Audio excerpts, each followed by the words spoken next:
o género por horas. Retrocedemos, habíamos llegado a 1902, los Podestá, que se fueron al Teatro a la Italiana, dejaron el circo, bla, bla, bla, bla, bla, bla. Ahora retrocedemos un poco. ¿Qué es género chico o teatro por horas? Es por horas. Es una forma, un formato. Un formato que es un teatro por secciones. ¿Qué quiere decir? Cada sección tiene una hora. Por lo tanto, lo que se representa tiene una hora, un poco menos, porque hay que hacer cambios, ¿no? No demasiado, porque en aquella época trabajaba con telón, pero es para obras del género chico, que en general se confunde sainete con género chico, y no es así. El sainete es el contenido, uno de los contenidos, porque además está la zarzuela chica es la de un acto, la Gran Vía, por ejemplo, a diferencia de la zarzuela grande, que es la zarzuela de 3 actos. Las variedades, había variedades de una hora que se hacían en el género chico, ¿sí? Y alguna otra cosa que podría surgir, la pequeña pieza musical, ensalada criolla entre ellos, ¿no? Que también era de una hora. Esto fue inventado, esto es una invención, alguien lo inventó. En 1868 en España lo inventan 3 empresarios españoles, en el apunte están los nombres, que desesperados. 3 empresarios desesperados. Como ahora el microteatro. Sí, lo mismo pensé, decimos microteatro. Sí, algo de eso hay. Muy desesperados no están. No sé si están claro. No, pero son empresarios que largaron eso y generaron bueno, un público nuevo, total. Estos señores, que nunca fue al teatro y va a ver microteatro. Sí, funciona mucho. Estos señores advierten en una serie de cosas. Primero, que la gente para ver, por ejemplo, la zarzuela grande, ya no va al comienzo, va cuando ya empezó la zarzuela. Segundo, hay quejas porque la zarzuela grande son como 2 horas, 2 horas y media, y la gente sale muy tarde. Estamos hablando de un Madrid sin alumbrado público, con calles de tierra, oscuridad, bueno, no tengo que agregar demasiado. Tercero, advierten que cuando ellos programan un sainete, una pieza breve, la gente aplaude, la pasa muy bien, se siente muy cómoda. Y tercero o cuarto, hay quejas sobre los precios de las entradas. Entonces ellos deciden hacer 4 secciones. En Madrid es a la noche, o sea, a las 20, 21, 22 y 23. Con piezas chicas, las petit piezas, lo que se llamaban las petit piezas. Y sobre todo abaratando las entradas. De manera que una persona podría ir a las 20 horas al teatro, ver una obra y volverse a su casa y acostarse temprano, digamos. Se reservaban, estoy hablando de Madrid, las 2 últimas funciones, la de la noche, para las piezas más picantes, digamos, las cosas que tenían algún doble sentido, algún tipo de cuestión no apta para señoras y señoritas. Ojo que se decía eso en el programa. ¿Sí? Estaban excluidas. Era menor. ¿Cómo? Se las colocaba como si fueran menores ahora. ¿O no? Sí, sí. En realidad no era una prohibición, era una sugerencia. No era una decían, mire, esto, qué sé yo, acá en Buenos Aires. No apto para menores de 16 años. Microteatro es exactamente. Tiene la sección golfa, que sería lo que está diciendo. Claro. Sí, Sí, pero no es una prohibición. No, no es una prohibición, Es una sugerencia, después si vos querés ir. Sí. O sea, eso es precaución, no en este caso que estamos hablando del siglo XIX, sino ahora, ante una denuncia. Bueno, escúcheme, yo le avisé. Si trajo a su nena de 12 años, ¿qué culpa tengo yo? Bueno, eso es. Bueno, ese modelo se trasplanta a Buenos Aires. Más o menos llega en 1890 y se extiende hasta 1930, que decae, y voy a explicar después por qué decae.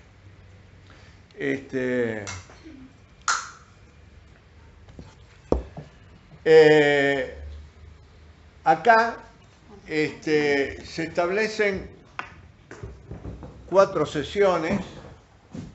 ¿Hay para borrar? No. ¿O sí? Sí. Ah, sí, claro.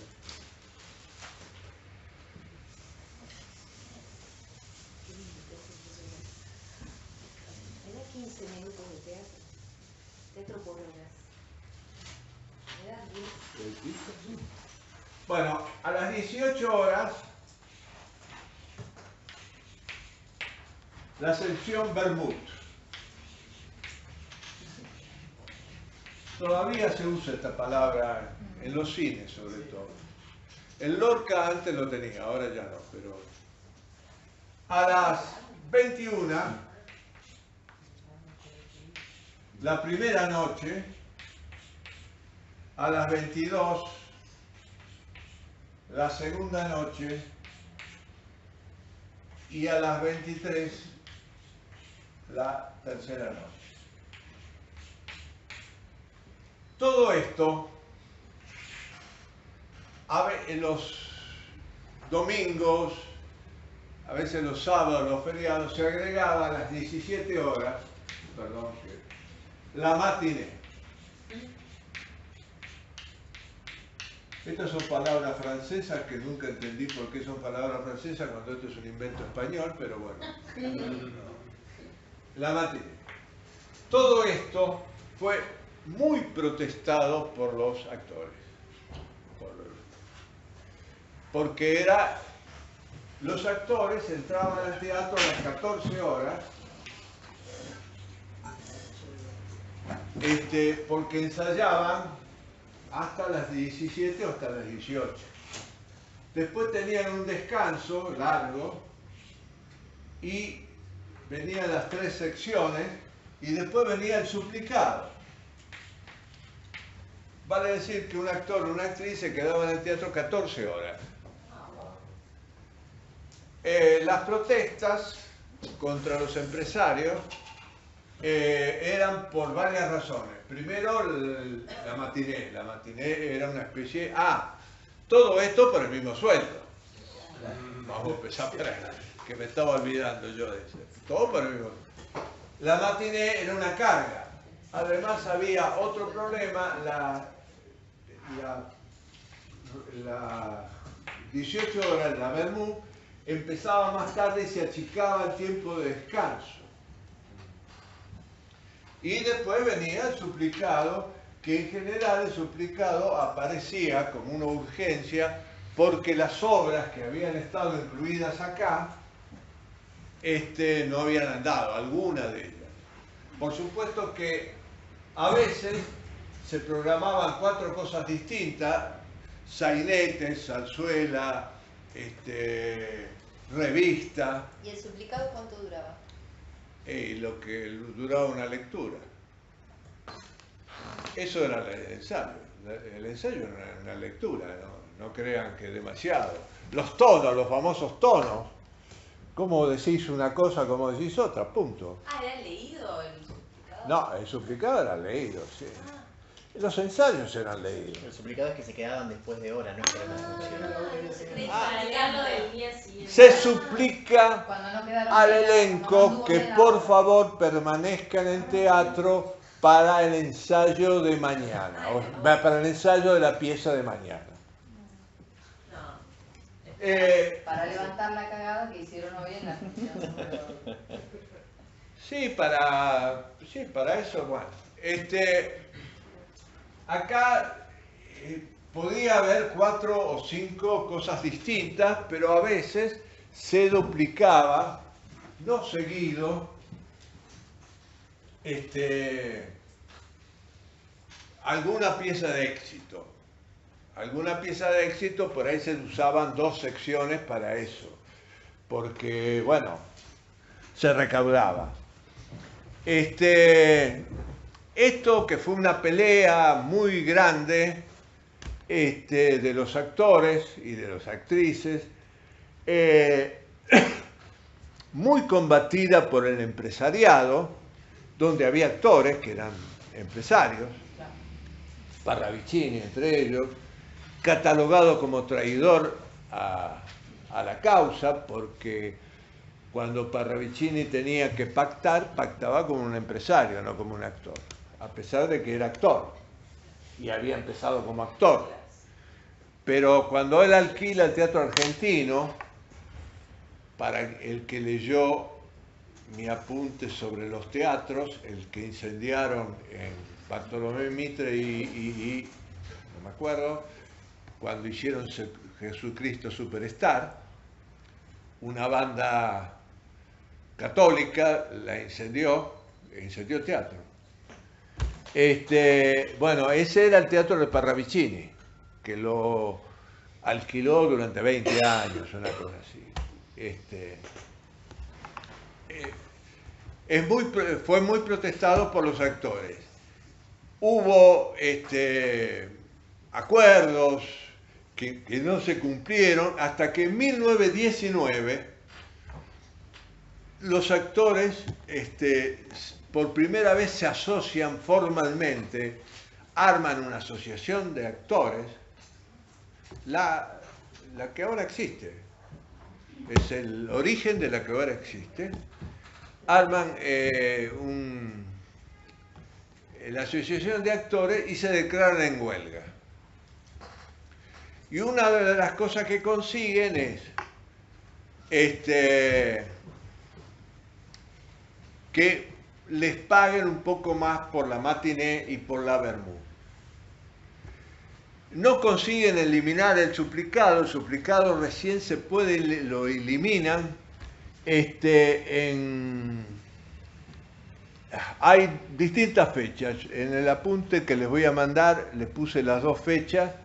Unos dicen que en 1926, otros dicen que en 1934. El suplicado, lo que se llamó también ensayo nocturno.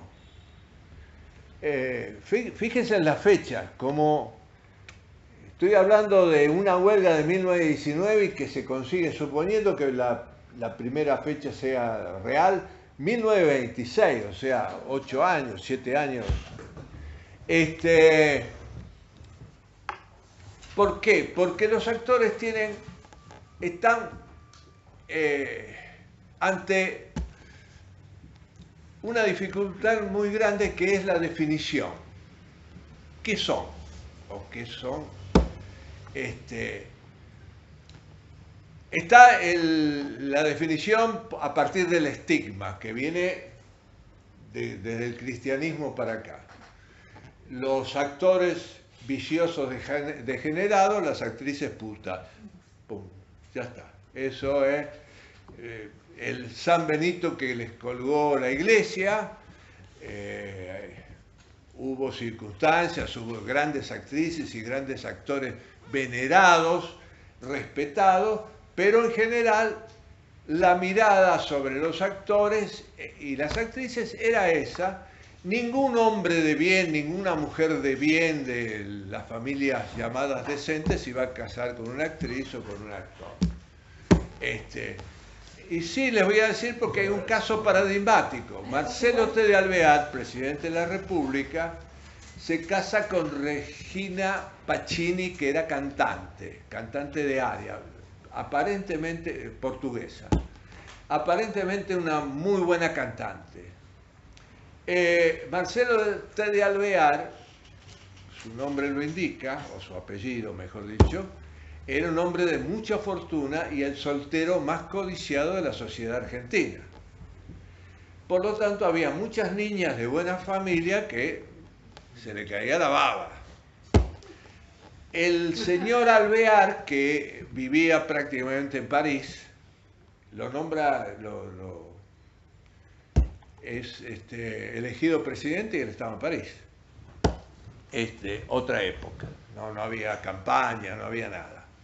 Que vivía en París, que se dice que estuvo en el famoso cabaret que iba a cerrar y tiraron manteca al techo, no sé si conocen la historia esa. Bueno, un cabaret que se va a cerrar y entonces van todos los niños bien del argentino que estaban en París, compran toda la manteca de los almacenes alrededor y llenan el techo de manteca.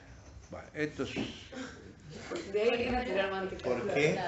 La obra de Cartoon, como se llama El niño argentino, marca eso. Iban en el barco con la vaca para tener leche. Bueno, el señor, que era un viajero, la conoce la Regina Pacini, que por otra parte, para cuidar su decencia y su honor, viajaba por el mundo, donde cantaba en todas partes, acompañada de su madre, para que nadie dijera... Bueno. La persigue Marcelo T. de Alvear, la persigue por el mundo y al final consigue el sí. El matrimonio, pero a cambio tiene que dejar de cantar. Vienen a Buenos Aires,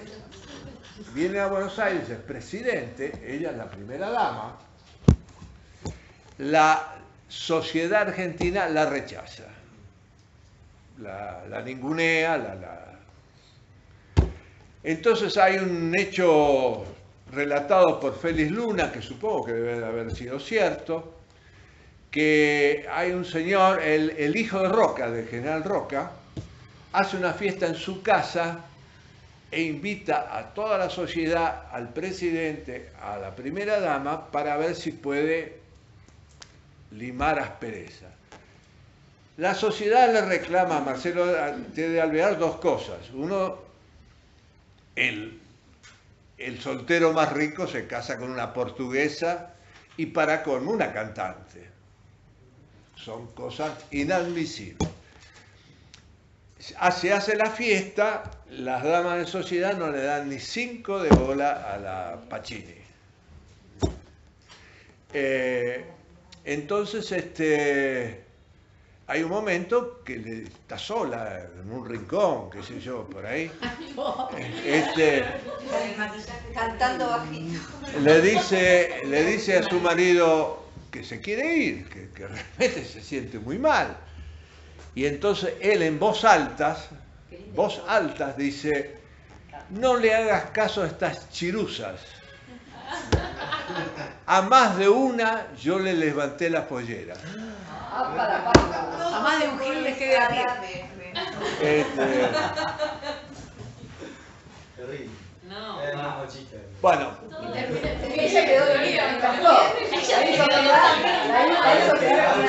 Por favor, Ay, gracias.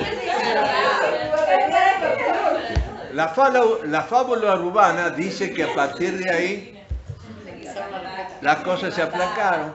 Ella fue una gran benefactora de la gente de teatro, fue la impulsora de la Casa del Teatro, que se llama Regina Pacini, y el teatro se llama Regina. Una chirusa. Ella repite con Evita. O sea, es cíclico. Sí, no, pero mucho menos después. No era una política. Era una... La Casa del Teatro, la iniciativa, no la casa, la iniciativa es copia de una casa que hizo Verdi en Milán, que Verdi, que era un hombre millonario por sus óperas y qué sé yo, se entera que hay un montón de cantantes que cuando dejan de cantar por razones humanas, digamos, se mueren de hambre. Entonces, es una villa muy linda, yo vi fotos, no vi una villa muy linda en Milán que la hizo construir y es el mismo régimen que la Casa del Teatro. La Casa del Teatro acá tiene 45 habitaciones y están ocupadas. Bueno, una de los calificativos es el estigma. El otro calificativo es somos las voces de los poetas. Estamos por encima del mundo, somos capaces de llevar la voz de los poetas a lugares extremos, bla, bla, bli, bli, bla, bla. Somos otra cosa, somos artistas, bueno.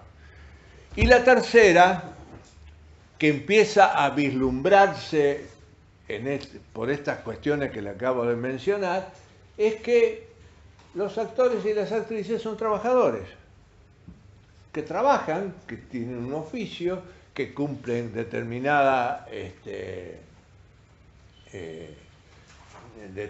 trabajo en determinados horarios, por supuesto muy particulares, no es lo mismo que un obrero que trabaja 8 horas al lado de una máquina, es otra cosa, pero son proletarios y por lo tanto es necesario que ellos entren en algún régimen, que es el régimen que ahora rige con las dificultades que ustedes deben saber, pero es un régimen. Y consiguen, yo le dije el suplicado, uno dice en el 26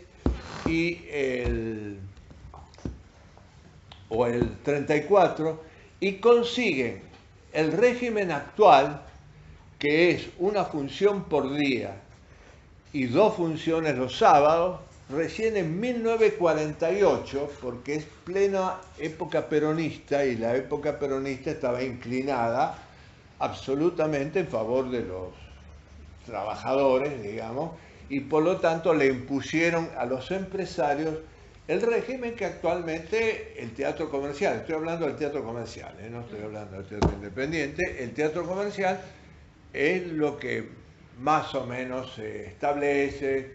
Hay pactos, a veces se hacen 2 los viernes, a veces se hacen 2 los domingos, pero más o menos esto es lo que rige.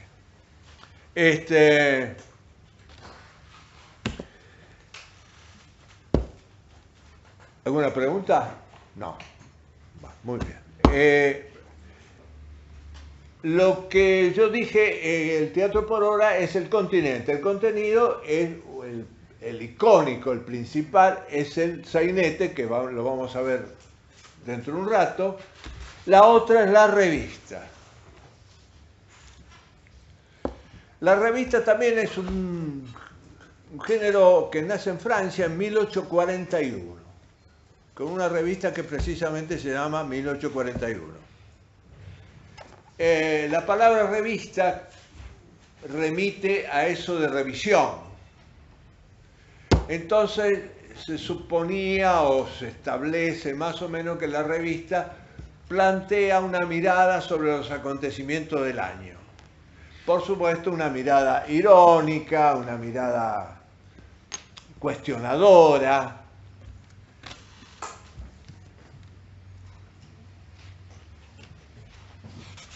Las primeras revistas, la primera revista que se conoce acá,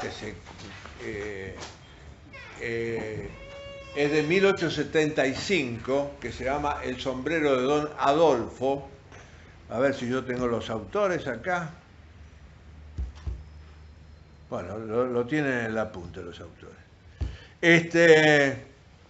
Es una sátira. ¿Cómo? ¿El señor? ¿Cómo se llama? El sombrero de Don Adolfo. Adolfo es Alsina. Por supuesto no pone Adolfo Alsina. El sombrero de Don Adolfo. El sombrero de Don Adolfo es una sátira a Alsina que el gobierno prohíbe. Debe ser uno de los primeros casos de prohibición por razones políticas, no morales. Políticas, porque es una sátira, en realidad es más que una sátira al cine, es una sátira a el contubernio de que, bueno, yo te doy esto, vos me das esto otro, ¿viste? Estas cosas de la política. Y en 1898 se estrena la que se considera la primera revista musical criolla, que además se estrena en el circo, Ensalada Criolla.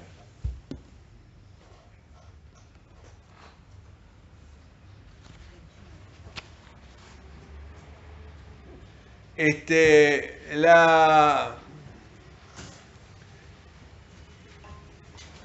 Ensalada Criolla se escribe en función o por inspiración de La Gran Vía. La Gran Vía es un gran éxito. No sé si alguien la vio, la escuchó alguna vez, pónganla en YouTube, que es muy linda. Además son 50 minutos.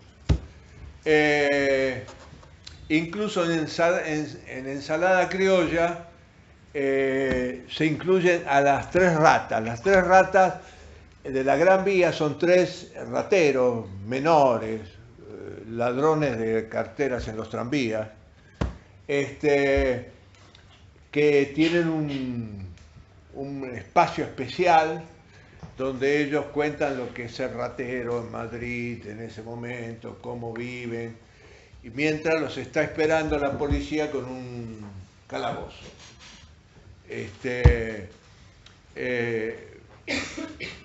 La popularidad de La Gran Vía y la verbena de la Paloma, que es un poquito más larga, pero también es muy bonita, fue notable, y son zarzuelas que se estrenaron casi inmediatamente acá. Uno de los autores de la verbena de la Paloma, Chueca, va en un tranvía en Madrid y le afanan la cartera. Entonces, cuando los ladrones se dan cuenta que es Chueca, se la devuelven con más guita porque le están pagando una fotografía de Chueca que sí le robaron. Eso es una cosa romántica, muy linda, pero parece ser que fue cierto.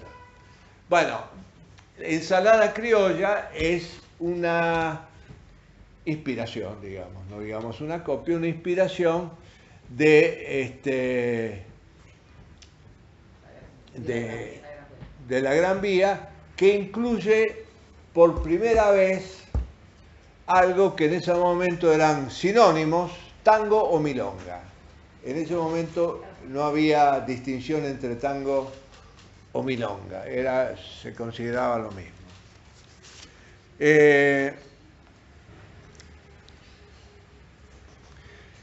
Empiezan a surgir las primeras compañías de revistas y empiezan a llegar las compañías de revistas francesas. Entre ellos la de Madame Racimy, que trae a Buenos Aires por primera vez no mujeres desnudas, pero sí mujeres muy poco cubiertas, que para Buenos Aires fue una revolución. Entonces la revista criolla se va afrancesando, va abandonando los modelos españoles y va copiando los modelos franceses. Vienen varios, viene Maurice Chevalier. Maurice Chevalier viene en 1925, era un cantante famoso, una especie de Serrat de ahora, muy conocido, muy afamado. Viene Josephine Baker, que sí trae su ballet de mujeres negras desnudas. Pero como dice Rubén Rada, una mujer negra desnuda es una cosa, una mujer blanca es otra. Bueno, lo que dice un negro, así que hay que creer. Bueno, todas esas cosas van incidiendo hasta que la revista criolla se transforma en la revista porteña, que es la que más o menos todavía, con algunas, estas cosas que hace la Barbieri, ¿no? Es una especie de reflejo, porque su época de oro son los 50, los 60, la famosa época del Nelly da Roca. Si ustedes van al Maipo y suben por la escalera para ir al Maipo Cabaret, hay una foto de ella que es cuando no había operaciones. Sí, claro, no había, era ella. Un ícono de la revista porteña, un ícono, la gente iba, era una salida de las familias. Por supuesto, ahí se hicieron muy famosos los monologuistas, Luis Arata, entre ellos, que Pinti toma eso.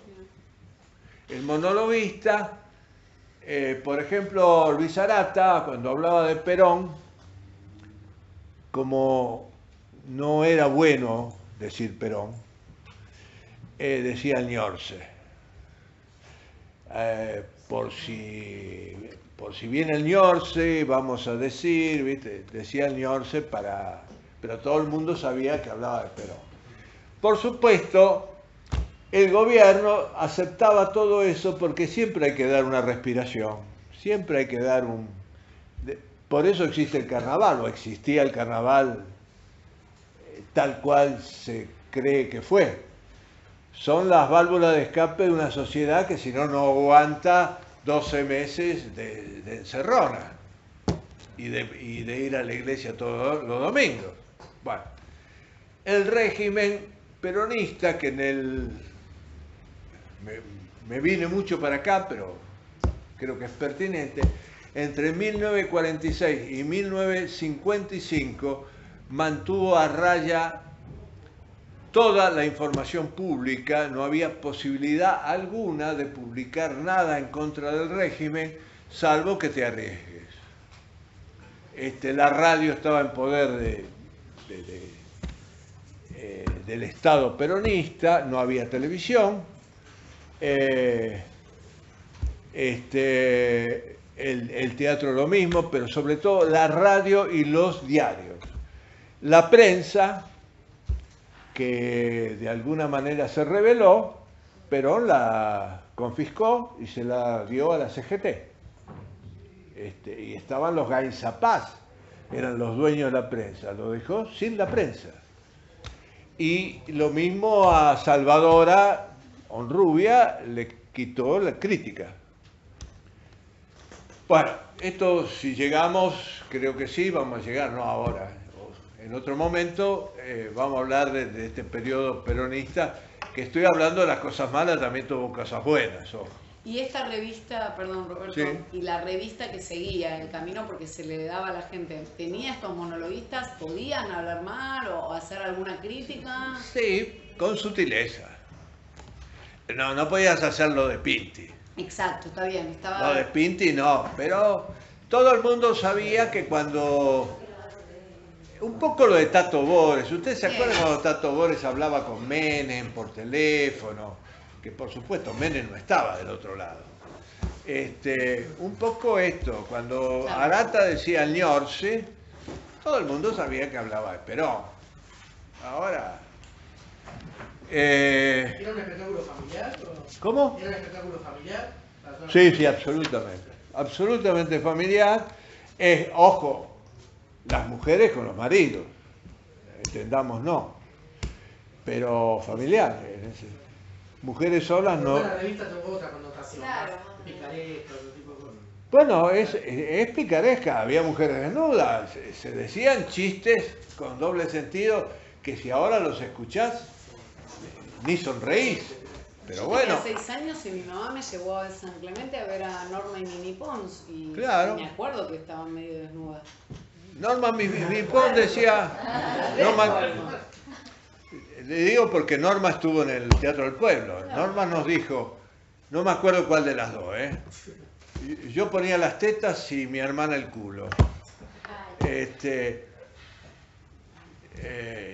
Y Norma contaba cosas de cuando, ahora no me acuerdo, había uno de estos monologuistas, que ahora no me acuerdo el nombre, que ponía un almanaque en el Maipo, porque el Maipo era la catedral de la revista. Ponía un almanaque y señalaba con una cruz los días que iba a llegar borracho. Bueno, yo me iba a acordar. Esto lo contó Norma y supongo que ella sabía de esto, ¿no? Vivió de la revista. Bueno, ¿qué mata a la revista? El café con ser. El café con ser era esta cosa en lugares más chicos, en lugares informales, creados, devenidos en espacios teatrales, pero que no lo eran tanto, pequeños escenarios, monólogos en general, no digo siempre. Ahí se puede soltar ¿Cómo? Ahí se puede soltar un poco más la lengua, ¿no? Ahí se puede soltar la lengua, hay cosas, se puede hablar de muchas cosas.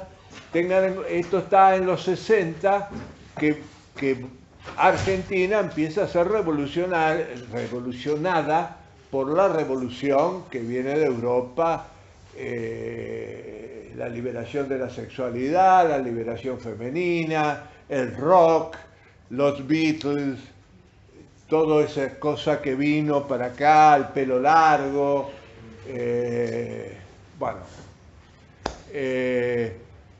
y el café con ser se hace eco de eso. Hubo algunos famosísimos.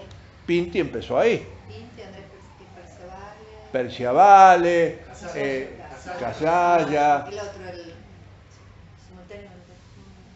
Corona. Sí, bueno, empezaron ahí. Y la televisión mata a la revista porque le afana a los monologuistas, le afana a Tato Bores, por ejemplo. Entonces la gente, los domingos, yo me acuerdo, era una religión. No me acuerdo si era a las 8, a las 9, eso no me acuerdo, a ver a Tato Bores. Y Tato Bores, con mucha picardía, decía cosas, a veces cuando hacía comentarios menos al aire, los apartes que hay que eso no hablamos, en el teatro español. El aparte, que es una convención absurda. ¿Cómo puede ser que yo hable y el que está a 2 metros mío no me escuche? Pero bueno, es una convención teatral.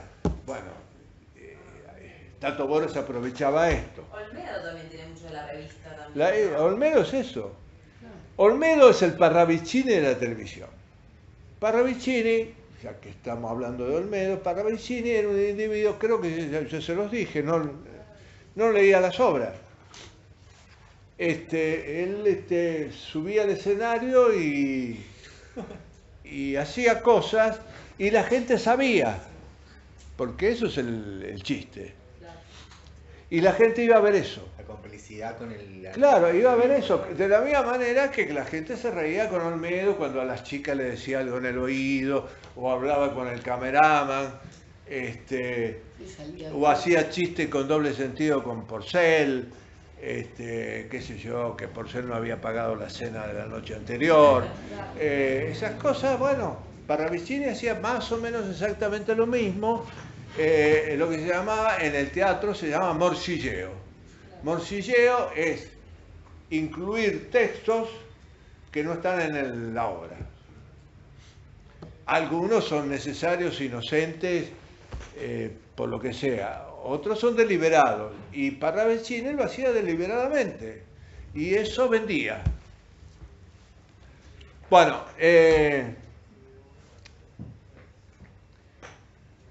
el Nacional, el Teatro Nacional, que está todavía ahí en Corrientes, cuando lo toma Pascual Carcavalo, se transforma en la Catedral del Género Chico. Ahí se hace Género Chico hasta el año 33.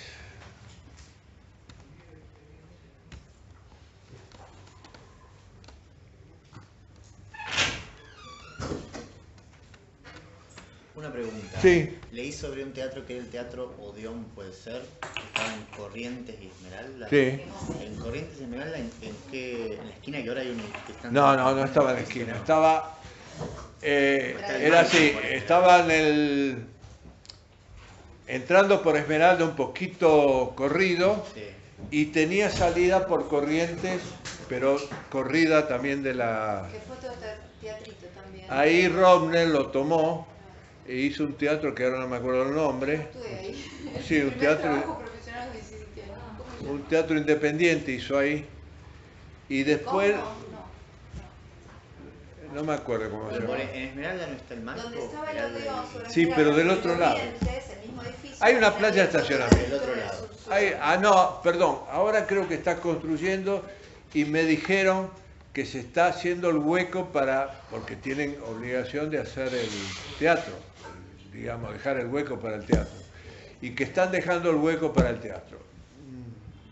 Eso fue un delito. El Teatro de Odeón tenía toda la historia. Fue el lugar donde se exhibió por primera vez una película. Donde trabajó Sara Bernard, Eleonora Dulce, donde estuvo la Comédie Francesa. Toda la historia, y además un edificio hermoso, porque un edificio fue una componenda en la época de Menem. Algunos le echan la culpa al el que era secretario de Cultura, Bárbaro. No sé, nunca quedó claro quién fue el responsable de eso. Por supuesto, cuando la empresa tuvo la oportunidad, lo demolió en una semana. Sí, tenía una fachada. Un pecado. Bueno, continúo. Todo esto que estoy hablando del género chico tiene el gran rechazo de la crítica especializada, desde la academia. Todo el mundo considera que este es un teatro menor, un teatro pasatista, un teatro de entretenimiento, mientras existen dificultades para sostener un teatro de importancia, sobre todo expresado a través de la obra de 3 actos. Una pregunta, ¿ya existía como género el teatro para la niñez? No, lo tengo por acá. Espera que voy a llegar a eso. Pero no. En el Apolo se empiezan, creo que en 1922, si no me equivoco, pero ahora lo miramos. En 1922 empiezan, la primera que empieza a hacer teatro para chicos es Angelina Pagano. Angelina Pagano fue una gran actriz, educada como actriz en Italia, que traía una técnica muy elaborada, fue profesora de muchos actores, actrices de acá. Ella es la primera que hace teatro para chicos.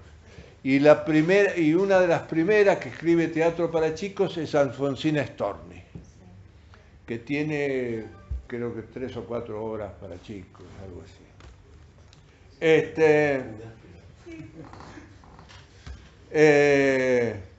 Bueno, la crítica repudia eso, valora la obra de 3 actos por ser una obra de 3 actos, nada más. Tal es así que si ahora se busca en Argentores, que es el reservorio teatral más importante que tenemos y más importante de América Latina, se encuentra casi todo lo de 3 actos y se ha perdido muchísimo lo de un acto porque era desdeñado, era desvalorizado. Se han perdido obras de un acto de Discépolo, o sea, no solo de... Porque ¿qué pasa con los autores? Los autores por el género chico eran también maltratados, eran repentistas. ¿Qué quiere decir repentista? Autores que escribían y no corregían, porque no podían corregir, porque además había que producir y producir y producir en una forma casi automática, porque el género chico, tengan en cuenta, son 4 o 5 secciones por día, de lunes a lunes. Por otra parte, no todas las obras eran exitosas, por lo tanto... ¿Cuánto duraban en cartel? ¿Cuánto duraban en cartel una obra? Muy poco, salvo algunos éxitos, por ejemplo, Los dientes del perro, está caracterizado, es una obra de cabaret, un sainete de cabaret, perdón. Me adelanto, pero por tu pregunta. Porque además tampoco había esta densidad demográfica. No, pero la gente iba porque además era barato. La gente, y además Buenos Aires, siempre hubo crisis, después de la Primera Guerra Mundial hay una crisis, pero en general había posibilidad, era próspera, en el sentido, primero, no era una sociedad de consumo, por lo tanto los gastos que tenía una familia eran menores. Electricidad, en algunos casos gas. Era como el entretenimiento. Voy al teatro, o voy al cine, o voy al circo. El cine se transforma en un gran enemigo, pero después del 30, cuando se transforma en sonoro. Mientras hasta el 32, para ser más exacto, hasta el 32, el cine mudo es una rareza. Cuando sale de las 24 imágenes por segundo y pasa a las 16, que es la que copia el movimiento real. Ustedes vieron que cuando pasan las 16 y se le incorpora el sonido, se transforma en un rival importante, aunque llamativamente el cine, sobre todo el argentino, tiene que tomar las historias del teatro, no tiene guionistas. No hay, lo que ahora existe, un guionista profesional de cine ahora existe, no existía. Eran los dramaturgos los que escribían los textos para García Belloso, Pondal Ríos, montones. ¿Estaba yo en qué? Los autores.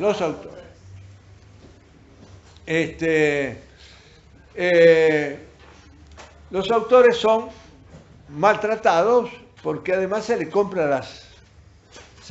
la obra y el que lo compra, el empresario, hace con la obra lo que quiere, desde cambiarle el título hasta sacarle un personaje o ponerle otro, hace lo que se le antoja.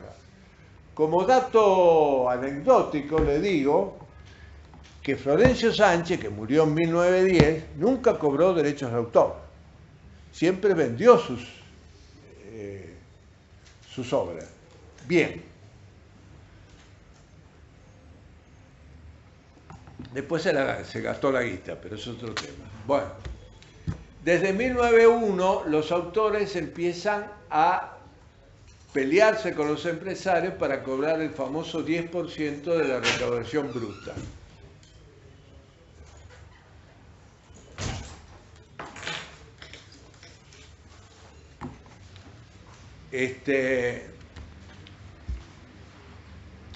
En 1910 arman lo que se llama la Sociedad de Autores Líricos y Dramáticos, y con Enrique García Belloso a la cabeza, tengan en cuenta autores líricos para los tipos que trabajaban en piezas con música, ¿no?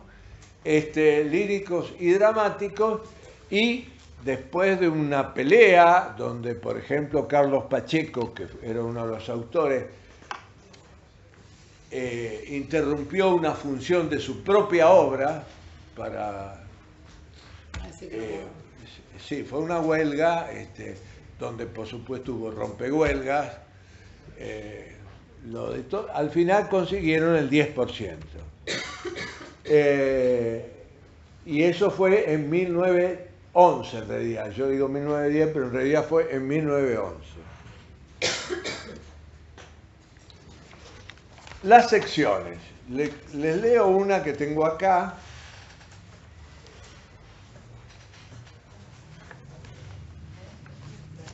Por ejemplo,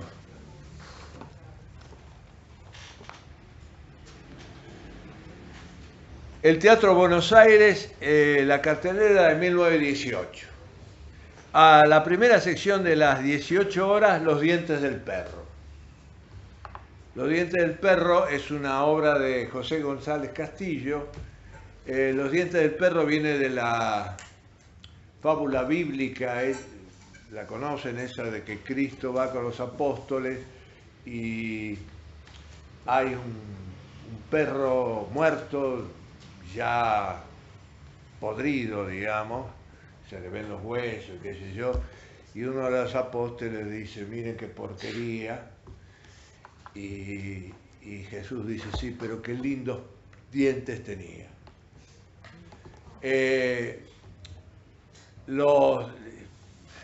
Les digo a grandes rasgos, la historia es una historia de cabaret, porque es una chica de cabaret que es rescatada por un señor bien que la quiere recuperar para... Una chica de cabaret era una prostituta. Pretty Woman, pero de la... ¿Cómo? Pretty Woman, como la película de Richard Gere. Sí, bueno. La quiere rescatar, pero la familia del muchacho la rechaza y el muchacho decide abandonar a su familia para seguir con ella. Esto, digamos, ella era prostituta, pero tenía lindos dientes. Eso, bueno, eso es lo que quiere Y decir. un diente de prostituta tira más que... Bueno, ¿cómo? Hay un montaje basado en esa, en El excéntrico, de Fabián Brin. Creo que es con un grupo de alumnos de montaje, pero usaron las obras de Castillo y esa es base para armar todo el montaje. ¿Y vos la viste? Sí, muy interesante. Bueno, Qué polémico igual para la época. ¿cómo? Qué polémico igual para la época. Sí, Un hombre que deja a su familia para ir a una prostituta. no es más una prostituta. No, bueno. Ella se recupera, trabaja en un taller de costura, Prostituta recuperada. en un taller de costura, que es el taller de costura, bueno, hay que contar toda la historia, es el taller de costura del padre del muchacho que la rescata. Resulta que viene, Rosa de lejos también. bueno, sí, es el melodrama de todo. Queda embarazada. Viene alguien que la reconoce, pero la reconoce como prostituta, entonces el padre se entera y arma el quilombo y entonces le dice, esta mujer no puede estar acá, y el muchacho le dice, bueno, está bien, va a estar nunca más acá, pero yo tampoco, y se va. Bueno, la segunda sección de las 21 horas era variedades.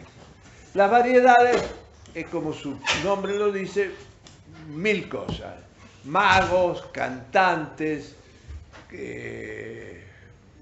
relatores humoristas, pero a diferencia de las variedades europeas, nunca hubo cuestiones extravagantes, digamos, el hombre elefante, el niño salvaje, que eran muy apreciados en Europa. Bueno, el hombre, ¿cómo? La mujer barbuda, la mujer más gorda del mundo, ese tipo de cosas que en Europa eran atractivas. Habrán visto 1000 películas. Bueno, acá eso no funcionó nunca. Acá eran variedades que después, yo le digo porque esto sí lo vi, se trasladó en un formato más corto a lo que se llamó el número vivo. El número vivo era un número que se hacía antes de la función principal de cine, donde actuaban recitadores, cantantes, orquestas típicas, en fin, que fue una invención del peronismo para paliar la gran desocupación actoral. Bueno, la segunda sección, variedades. Tercera sección, de nuevo, los dientes del perro. Le iba bien. No, fue un éxito bárbaro. Hay muchas historias alrededor de esto de las secciones de gente que se vestía o se pintaba para una obra y después no era la obra que había que hacer. Hay mil anécdotas sobre esto. Bueno.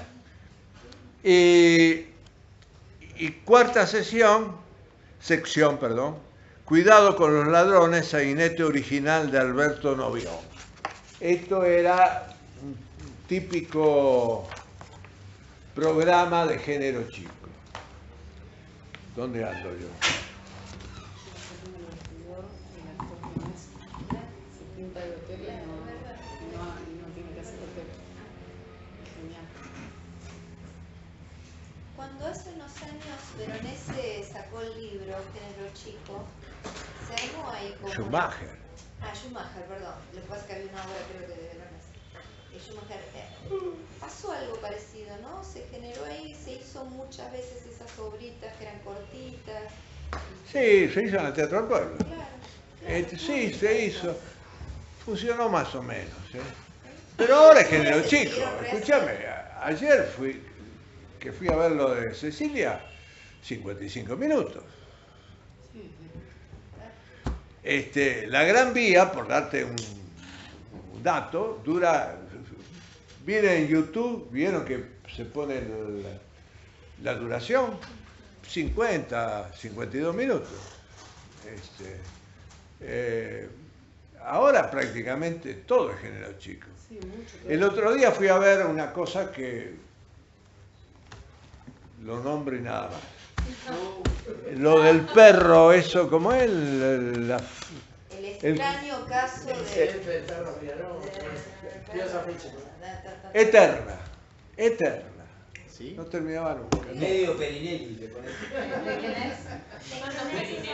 No, de es un una obra de teatro es de afuera. comercial Norteamericano, un que inglés. y Es una obra inglesa. atrapó un montón de gente que no va nunca al teatro. ¿Se entiende por qué es un suceso o no? Tampoco ¿Y dónde se la dan? entiende. Porque es demagógica. La demagogia destila, sí. Escucho el ángel y todo el día y Si fuera líquido, nos ahogamos. Porque la vendieron como triunfó afuera y ahora en Argentina. Es el famoso caso, esta cosa que está tan de moda que... es con un chico Asperger. Ah, Se puso de moda entre el ambiente psicológico porque es con un caso de un Asperger. El actor tiene Asperger. Claro. Entonces hay mucha gente de psicología que la está yendo a ver, como fue el caso Dora en su momento. Se puso de moda en como la gente que no va al teatro nunca, eso, la van ¿El a ver. actor o el personaje? El personaje. Pensé que el actor Chicos, tenía. consigamos entrar y vamos igual. Pero por ahí fue como cosa de estudio. Se llama de gratis, ¿no? Sí, pero eso se expande. Cuando fue el caso Dora, hace años iba todo el mundo a ver caso Dora por las facultades. ¿Lo leíste, Lucien? Se atrajo otro público. ¿Lo leíste? El libro sí, lo leí. ¿Libro novela o libro Una teatro? novela original. No, es una novela. Sí, una novela. ¿De quién es la novela? Es inglesa, no recuerdo el nombre. Ganaron premios. Sí, está buenísima la novela. Yo leí la secundaria, me la habían dado en un taller de teatro. Y... ¿De qué hablan? Perdón. El libro y la El obra. libro en el que está basada la obra. Parece que está bueno, dice. Se Historia. No puedo decir nada porque es una versión Ah, que hizo la directora, que se llama Rita Calabrese, ¿puede ser? A veces está bueno, digo, cuando llegan en este momento a tratar temas que de otro modo la sociedad no tiene para reflexionarlos tanto, no sé, el autismo, ¿no? Está bueno por ahí en ese lugar que... Sí, pero vos sabés lo que son esas cosas. Ay, mirá qué lástima. Y después se van a cenar. Vos sabés. Bueno, el loco y la camisa también traía un tema. Y no invita. Y estuvo bien, estuvo bueno. Qué mala es la gente. Los otros. Nosotros vayamos a comer pizza. Pero al nene ese no lo invites. Sí, es así. Es demagógico. El espectáculo es demagógico y eterno, 2 horas y media. 2 horas y media. ya no. 2 horas y media. Bueno, Hay que competir con eso. vuelvo un minuto. Con la sitcom hay que competir porque dura 30 minutos, parece. Vuelvo de nuevo a los actores porque me había adelantado cuando les hablé de todo eso. Los actores que trabajaban 14 horas lo podían hacer, entre otras cosas, porque mantenían roles fijos, un poco como la comedia italiana, la comedia del arte, ¿no? Roles fijos, el galán, la primera dama, el viejo, el característico, digamos, en el apunte está, les hice una lista, está en el apunte, que eso permitía, no se componía. Claro, con algunas excepciones. Pablo Podestá, que podía hacer cualquier cosa, según dicen, podía hacer cualquier cosa, nadie componía, todo el mundo, y además todas las obras estaban escritas para esos elencos. Entonces había un característico, había una característica, había una chica joven, hermosa, que además por ahí tenía 60 años, pero no importa, bueno. Además los actores se morían en su rol. En el Siglo de Oro pasaba exactamente lo mismo. ¿Y no cambiaban de rol? No los cambiaban de rol. En el Siglo de Oro es famoso en el Siglo de Oro española, que una de las cosas que hace la corona para paliar ojo, en algunas circunstancias con tanto vestido no se sabía si tenía 60 años o no. Pero empezó la corona establece un régimen de jubilaciones. Entonces jubilan a los actores y a las actrices con un régimen que les permite vivir bien hasta que se mueren. Eso fue en España. Bueno, acá eso no hubo hasta la época de Perón. La temporada duraba de 9 a 10 meses. Tengan en cuenta 10 meses de lunes a lunes. Las actrices y los actores presentes, ¿qué dicen a eso? Me encanta 2 meses, el tercer mes. Hay muchas temporadas, un año, 2, 3, 4. Un día, un Pero Francia. No es terrible. Independiente, comercial, ¿no? Sí. Pero de lunes a lunes no existe ahora. Los lunes nunca. Ah, de lunes a lunes. Sí sería lindo que todos los días salieras a hacer funciones, Sí. que yo pudiera vivir solamente la actuación. Claro, Es maravilloso. Estaría yo buenísimo. no tendría de trabajar, chicos. Lo que pasa es que no te hizo un día. De lunes a lunes no, pero 14 horas. 14. No, no, 14 horas de lunes a lunes es un Actuar, sí. 14 horas de lunes a lunes. Perdón, chicos, yo amo mi laburo. 14 horas de lunes a lunes. No, chicos, es una locura de Una Toda función tu por vida. día, una función por día, hoy Bueno. sería un privilegio. Claro, Una función por día, hoy. Privilegio. Bueno, Me encantaría actuar todos los días, pero tengo papel por 2 días. Bueno. continuó. La temporada empezaba el primer sábado de marzo de todos los años y terminaba cerca de las Navidades. El teatro de verano que se hacía, sobre todo se hacía en la Plaza Lavalle, donde está Tribunales. Ahí había un espacio teatral para el verano, porque se hacía al aire libre. En verano, tengan en cuenta que no había refrigeración alguna. Y Buenos Aires tiene días de 35 grados. Pero el inconveniente de la Plaza Lavalle, que tenía un arroyo, que se llamaba el arroyo Matorras, que crecía e inundaba todo. ¿Pasaba un arroyo por ahí? Sí, Buenos Aires está lleno de arroyos. Hay una, ya que lo dices, hay una discusión entre los urbanistas que acá se tendría que haber copiado el sistema parisino o de Venecia. Afuera los ríos. No ¿Cómo? digo no, digo afuera, a disfrutarlo. Sí, con puentes. Con puentes. Y Mendoza también.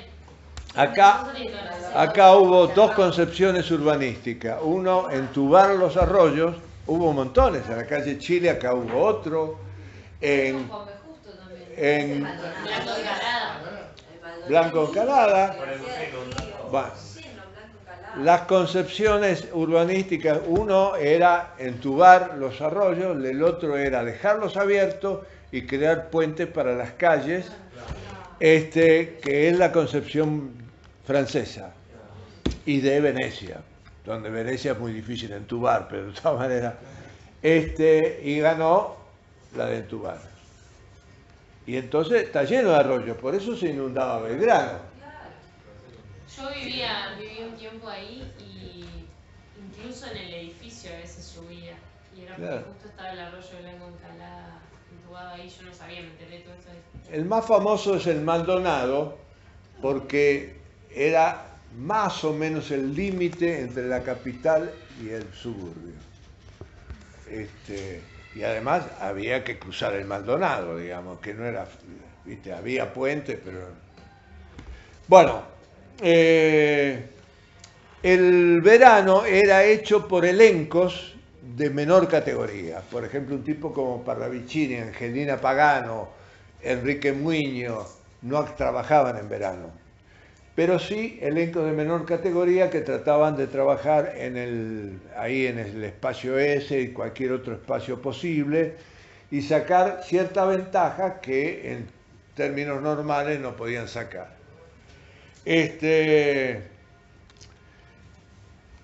Todo este movimiento del género chico es acompañado por un fenómeno muy extraño que son las publicaciones teatrales.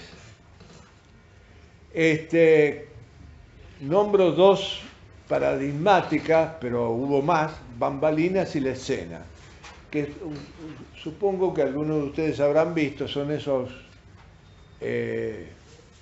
libretos chiquititos hechos con papel de diario. Folletines. Sí, una Acá, cosa. acá a la vuelta, acá atrás de esta pared. Acá hay, Cuando sí, buscábamos claro. el Fanzine, de Jesús se Nazareno llama. estaba en uno que se llama La Escena. Un papel de diario y una para 52. un poquito mejor calidad. Bueno,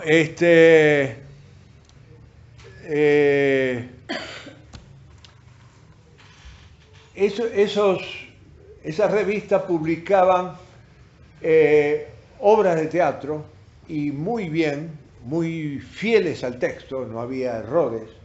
Si ustedes leen alguna vez alguna de estas revistitas que en este momento se deshacen en las manos porque están hechas pomada, si leen, se van a dar cuenta que están muy bien impresas dentro de lo precario que era todo eso. Publicaban comentarios, en algunos casos comentaban críticas y a veces incluso publicaban las obras antes que se estrenaran. Y la gente iba, compraba eso que era muy barato, la leía y después la iba a ver. Es un fenómeno, esas revistas empezaron a publicarse en 1918 y terminaron en 1933 y 34, cuando ya el género chico prácticamente había desaparecido. Eran cortas también, eran obritas cortas. Eran obritas cortas, pero a veces se mandaban algunas de 3 actos. A veces, incluso publicaron obras extranjeras que por alguna razón se habían estrenado en la Argentina y habían... Ojo, cuando yo hablo de géneros chicos, no era lo único que había toda una corriente comercial de 3 actos. Bueno, eso es una característica que marca el apogeo del género chico. El otro fenómeno que es extrañísimo, pero es muy interesante y muy risueño, es la clac. La clac estaba oficializada. La clac es un grupo de gente contratada de manera muy particular para ir a aplaudir un espectáculo. Como los recuerdan en los velorios, acá era al revés. Exactamente. Con un jefe de clac que indicaba cuando había que reírse, cuando había que aplaudir. Ah, como en la televisión. Como la televisión, exactamente. La clac. La clac. Sí, ahora. Hay muchas versiones de cómo funcionaban. Algunas dicen que regalaban entradas, otros dicen que regalaban, dependían qué teatro, ¿no? Por otra parte. Otros que le vendían entradas más baratas. en general era gente o estudiantes o jubilados, que no había, porque los jubilados... y ojo que... la CLAC muy repudiada por la crítica, porque la crítica decía que la CLAC desviaba la opinión del público. Y se descubrió algunos asuntos no santos de la CLAC. Por ejemplo, cuando un empresario quería echar un actor o una actriz, lo que le pasa a este jugador de fútbol a Zárate, lo que le pasa a Zárate, la CLAC aparecía el actor o la actriz y lo silbaba. Estaba con el empresario en vez de... Claro, no, y el empresario le daba las entradas, cariño. Hay que contratar el propio, ¿no?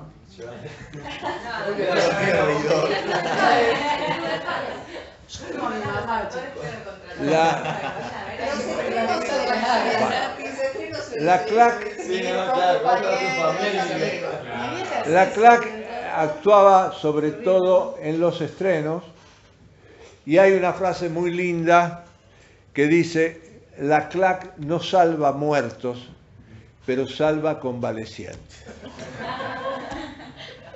Sí, cuando estás muerto, pero si vos todavía respirás, por ahí la CLAC te levanta.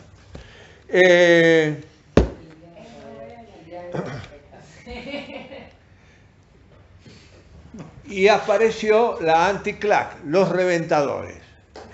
Los reventadores. ¿Cómo? Los boicoteadores. Sí, boicoteadores. Los muchachos que iban precisamente a hacer lo contrario que hacía la CLAC. Cuando ellos aplaudían, ellos silbaban.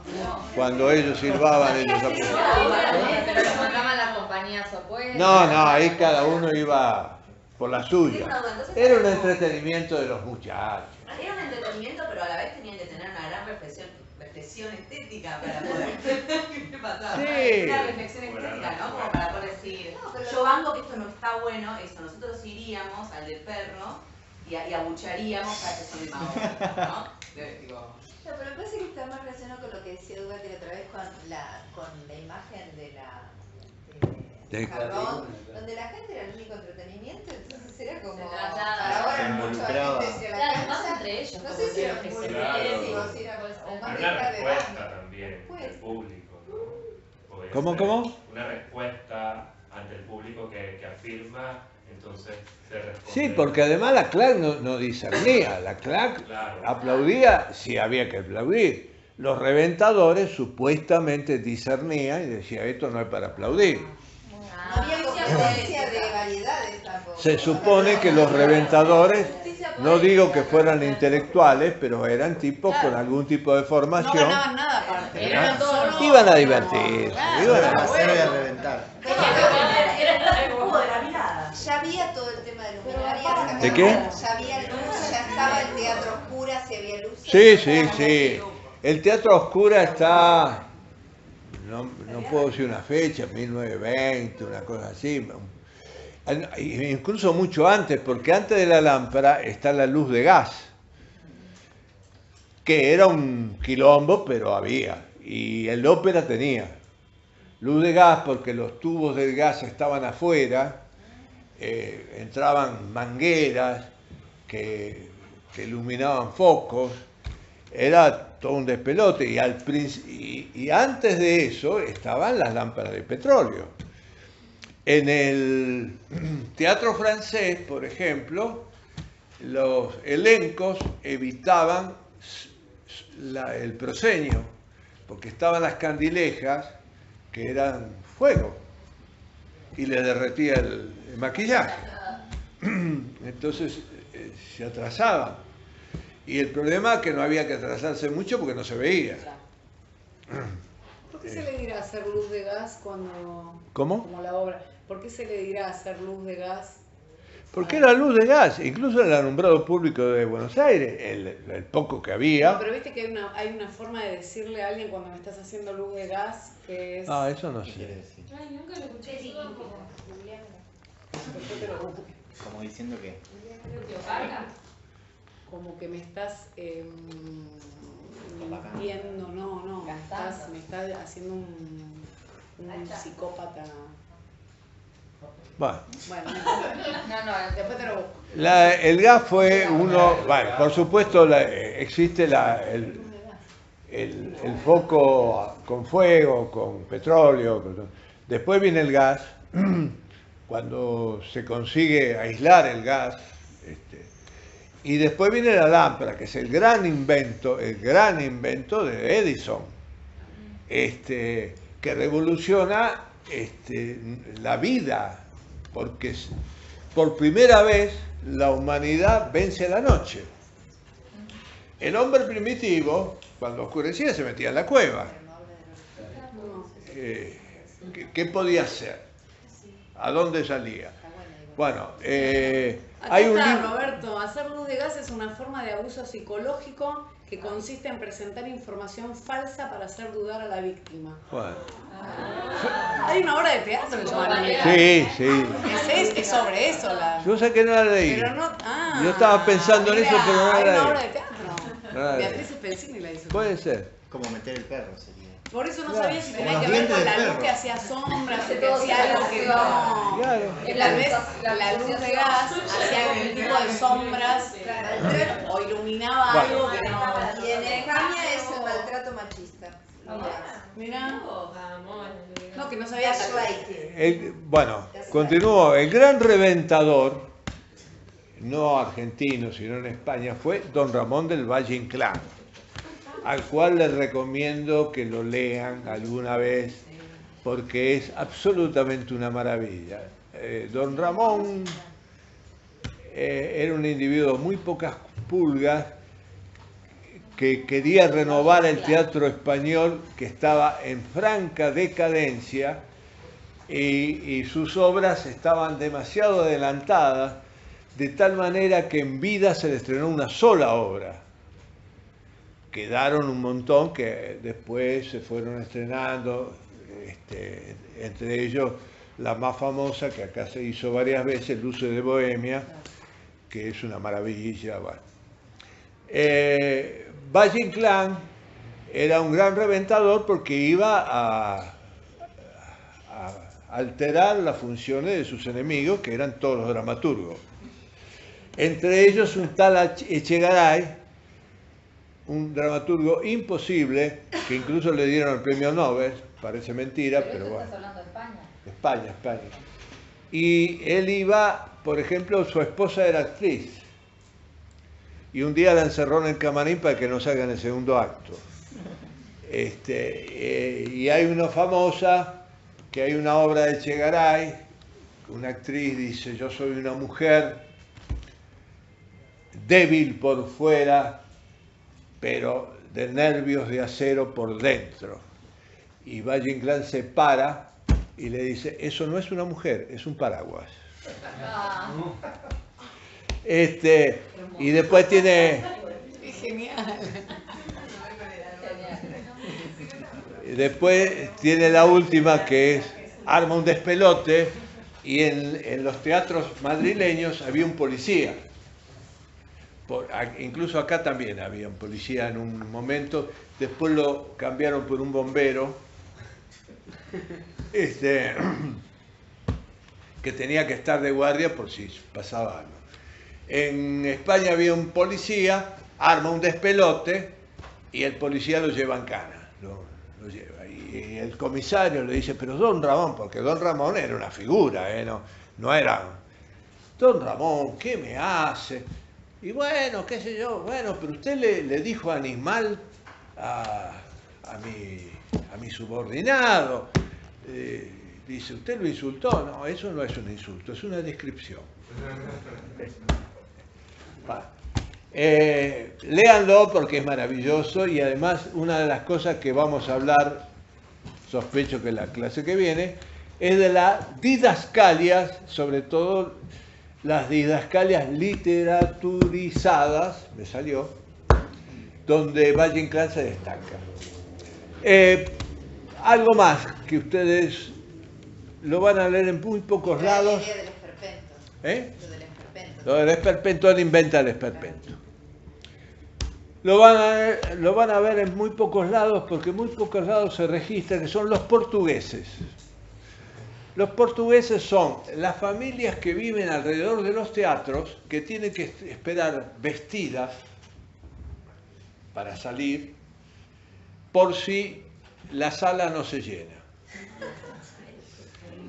Si la sala no se llena, los llaman y vienen la familia y llenan la sala. Estamos hablando de estreno. No. No, sí. A ver la obra. ¿Y por qué portugueses? Nunca sé por qué le dijeron portugueses. Le decían los portugueses. Por último, las funciones a beneficio. Las funciones a beneficio, que ustedes lo van a ver por varios lados, las funciones en beneficio eran las funciones que se hacían a beneficio de alguien, que por alguna razón se lo había ganado. Entonces, ¿qué pasaba? La recaudación del día era para, de la función, era para la actriz, el actor, que por alguna razón se lo había merecido y por lo tanto los demás trabajaban gratis y él se ganaba toda la guita. Pero miembros de la compañía. ¿Cómo? ¿Miembros de la compañía o para un barrio? No, la compañía, el elenco, los elencos eran estables, no, esto no lo dije. Los elencos eran, estos 10 meses eran estables, elencos estables, eran compañías. Esta cosa que ahora, por lo menos en el teatro independiente, ha desaparecido, el elenco estable, ¿viste? Y no estoy hablando mal, estoy diciendo simplemente una característica. Eran elencos estables, eran compañías, que incluso tenían, cuando la cosa se empieza a organizar, tenían listas de sueldo, de salarios.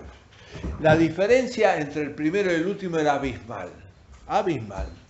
Una señora como Blanca Podestá ganaba mucho dinero.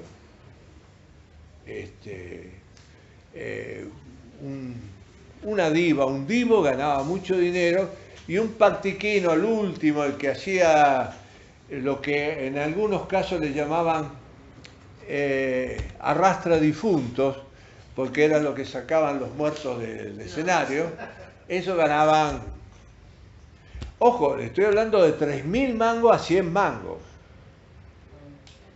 que no sabemos cuánto es 3.000 mangos ni 100 mangos, pero la proporción se sabe cuál es.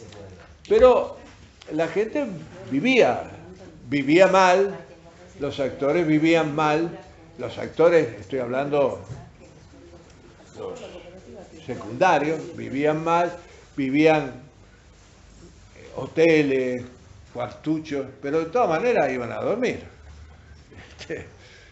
Vivían en el teatro. No, lo que también me quedó la duda, creo que a María también, cuando vos decís funciones a beneficio, ¿era a beneficio de algo? No. Era A beneficio de Blanca Podestá. Bien. Claro, ¿Cuáles eran las cosas que se había ganado? Viste que era merecido a alguien que lo merecía por algún motivo. Claro. ¿Cuáles eran los motivos de merecimiento? Y que habías elevado el nivel de la compañía. Por otra parte, es un O sea, poco... era siempre para el que más Creo que tenía. daba el bonus. Porque el arrastramuerto no tenía beneficio. Siempre era como para el más importante también. Es posible, sí, claro. Claro, Salvo claro. que apareciera un tipo que se moría o Claro, un enfermo, algo. alguna situación muy particular. Pero digo, el Por- arrastramuerto no se llevaba una función. No, un arrastra muerto. No. Un arrastra muerto. No. Pero es un poco como lo que pasa con los jugadores de fútbol. Cuando vos tenés un gran jugador de fútbol, el club empieza a seducirlo de alguna manera. Le aumenta el contrato.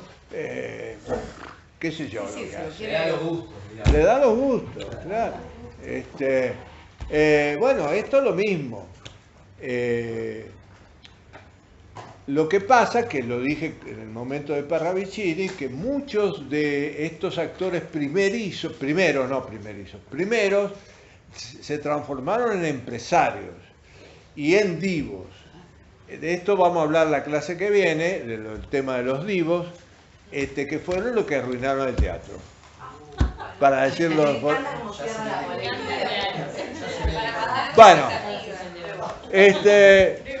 yo sospecho, la que viene vamos a hablar de el sainete, que es el género icónico del género chico. O si ustedes quieren es un subgénero, como ustedes quieran. Les pido que lean el conventillo de la paloma porque es la Biblia del